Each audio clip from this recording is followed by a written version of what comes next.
E aí, rapaziada, tudo bem? Beleza? Massa? Viaja comigo.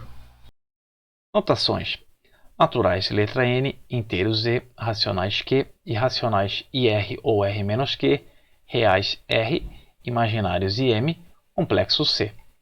Os naturais vão incluir ou são os conjuntos mais simples. Nós vamos ter aí como exemplo 0, 1, 2, 3, por aí vai. Os inteiros vão incluir todos os naturais. Além disso, os negativos, -1, -2, -3 e vai. Os racionais vão incluir todos os naturais, todos os inteiros e ainda as frações propriamente dita, como por exemplo 2/3. Perceba que os números decimais finitos podem ser escritos sob forma de fração, portanto eles são racionais.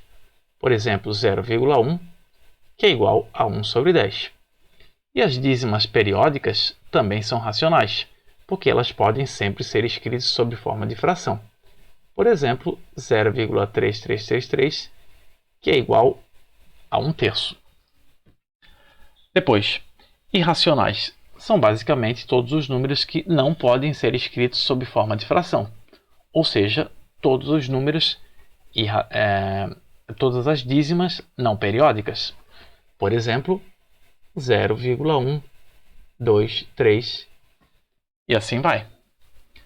Se atenha que o π é uma dízima não periódica, então é um irracional. π é igual a 3,14 pontinhos. O número de Euler, que é o e, também é uma dízima não periódica, então também é um irracional. E o φ, que é o número de ouro,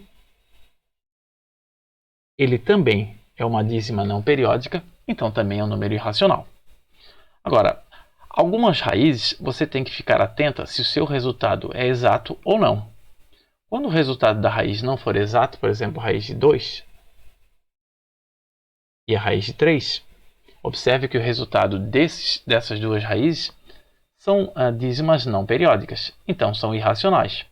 Mas outras raízes, o resultado vai ser um natural, um inteiro ou um racional.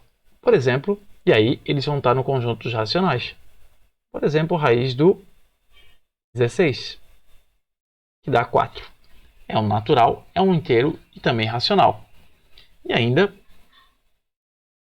aqui vamos colocar a raiz de 9/16, o que vai dar 3/4. Então, observe o resultado da raiz. Conforme ele for, você vê qual é o conjunto que ele se enquadra. Depois, os reais. Os reais vão incluir todos os naturais, inteiros, racionais e também irracionais, que é o que eu estou tentando representar aqui. Depois, imaginários. Como exemplo, vamos colocar aqui as raízes quadradas de número negativo. Raiz de -4, raiz de -9. E por último, complexo, que vai englobar, que é a união de todos esses que eu falei nesse vídeo. Ou seja, os complexos vão incluir os naturais, os inteiros, os racionais, os irracionais, os reais e também os imaginários. Não esqueça, o poder é de você.